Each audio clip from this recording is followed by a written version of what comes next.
Hello guys! For today's video, gagawa naman ako ng dessert. So ito, gagawin ko naman ngayon ay banana cake with Yakult. So una, meron ako ditong dalawang saging. Kaya mas maganda yung ripe na to. Kaya lang ito lang kasi yung available.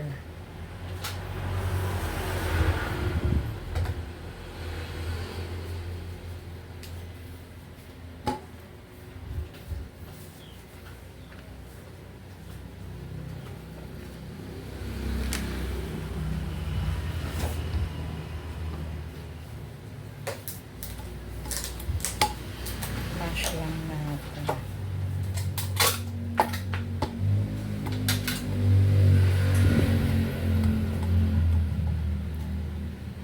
Mas maganda nito yung talagang hinog na eh. Teka, kung ako tinudor. Mas madali ang tinudor.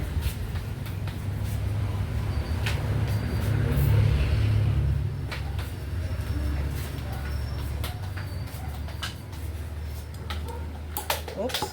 Tap.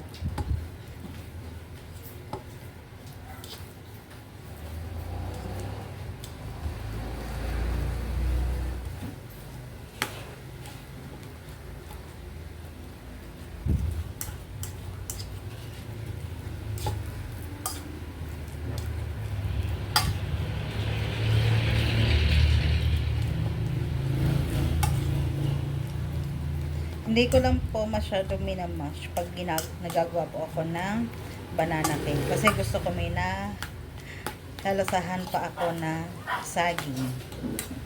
Ayan. Next, isang itlog.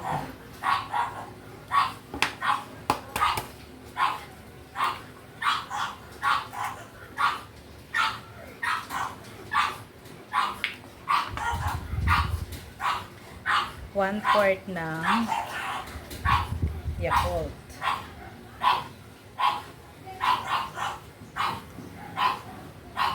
So, hindi ko naman siya nilahat. So, pwede mo na inumin yan. Kasi one-fourth lang kailangan to.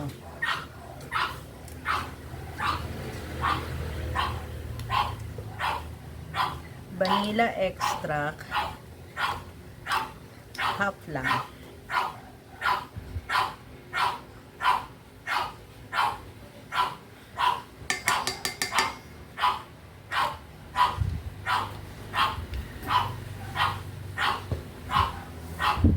Vegetable oil, 1/4 cup lang.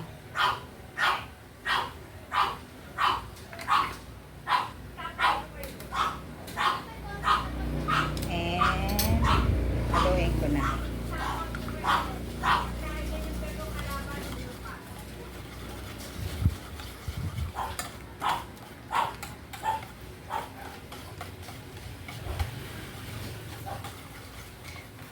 Pwede ko na rin pala isama itong asukal dito. Meron akong mga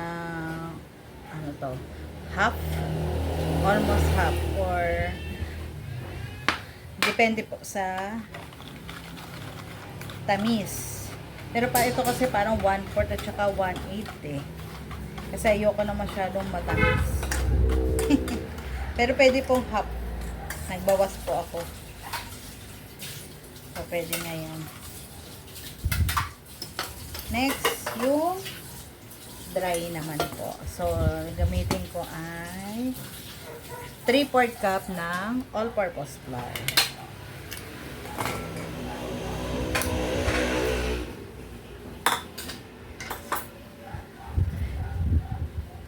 Baking soda na half lang.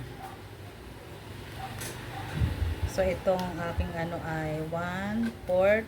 So, mga 2 kutsara. Baking soda.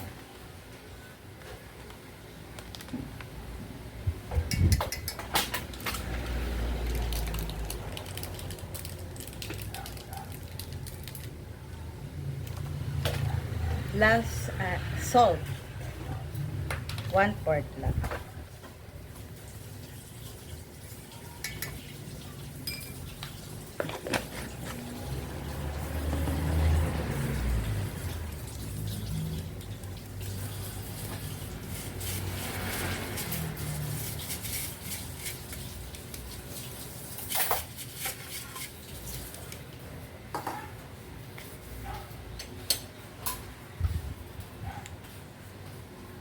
Then, i-mix ko na itong saging kanina na mixture.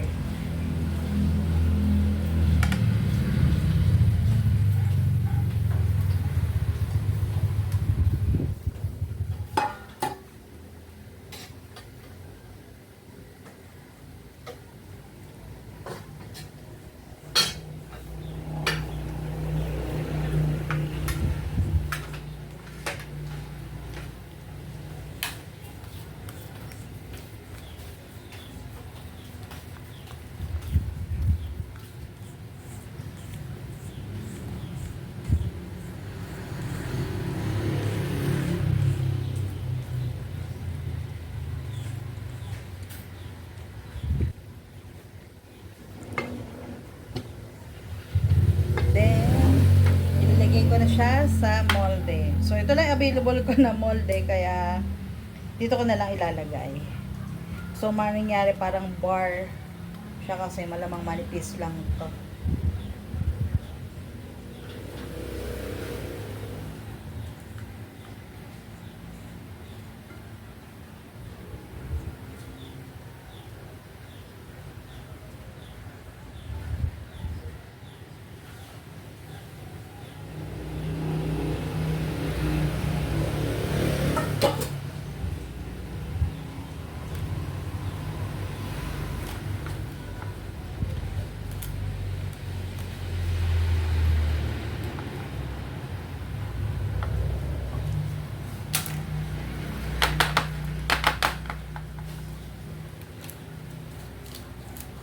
Wala akong chocolate chips, so lalagay ko lang ay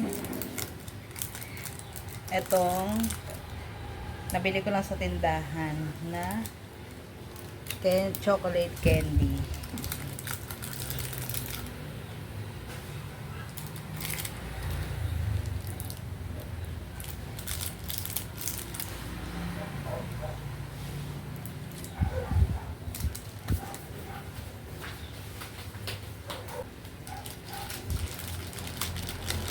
Lagay ko na rin siya ng Oreo.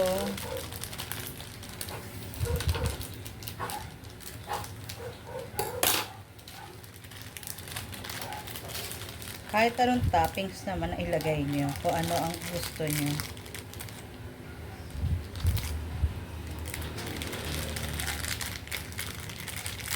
Wala kasi ako noon chocolate chips, kaya ito na lang itinappings ko. Pwede pa rin naman.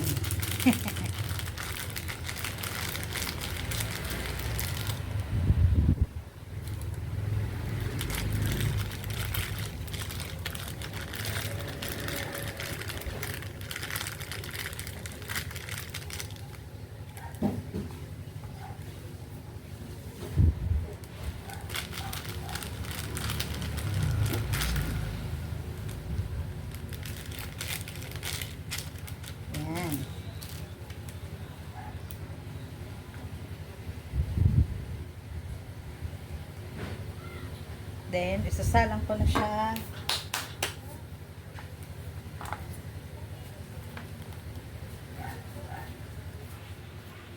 Ito na ang finished product. Ito na yung banana cake with Yakult.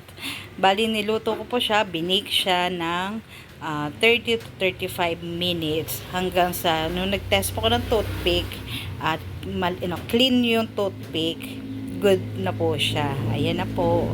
Yan. Pwede nyo na po i-try. At pwede nyo pong gawin ngayong magpapasko. Happy baking!